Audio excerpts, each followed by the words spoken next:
جنازے ان کے اٹھا رہے ہیں، بڑے بڑے پنڈال سجے ہوئے ہیں، لیکن پھر میں یہ بات کہوں گا کہ اس ماں کو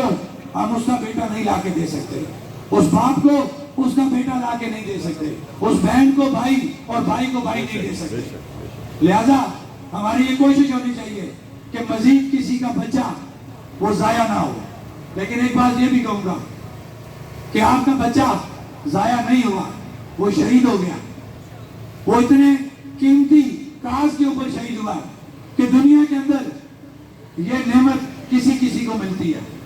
کہ وہ شہید کس بات پہ ہوئے ہیں کہ یہ جو ساری مخلوق نیچے بیٹھی ہے یہ اپنے بنیادی حقوق کی بات کر رہی ہے، یہ غریب کے تحفظ کی بات کر رہی ہے، غریب کے لیے آٹے بجلی کی بات کر رہی ہے۔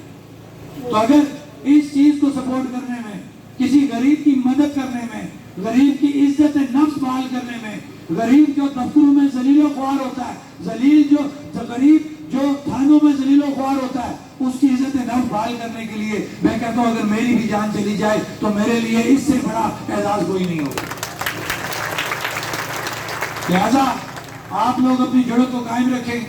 جمے رہیں، انشاءاللہ بہت جلد ہم وہاں سے جا کے واپس آئیں گے، جو فیصلہ کور کمیٹی کرے گی ہم سب اس کے پابند ہیں۔ ہم 3 ممبران کے پاس کوئی ایسا اختیار نہیں تھا کہ ہم وہاں جا کے کوئی بات کرتے اس کو فائنل کر کے آتے، ہم وہاں گئے، مذاکرات ہوئے، ڈیڈ لاک کو وقتی طور پہ ختم کیا گیا، مذاکرات کا دور سٹارٹ کیا، جو چیزیں وہاں سے ہماری ڈسکس ہوئی ہیں یہ ہم کور کمیٹی کے پاس لے کے دیں گے، جو فیصلہ ہوگا وہ سب کے سامنے ہوگا اور ہم یہاں پنڈال میں ہیں۔ اس لیے تمام لوگ یہاں پہ بیٹھے رہے، ہم یہاں سے فوری طور پہ اس طرف نکلیں گے۔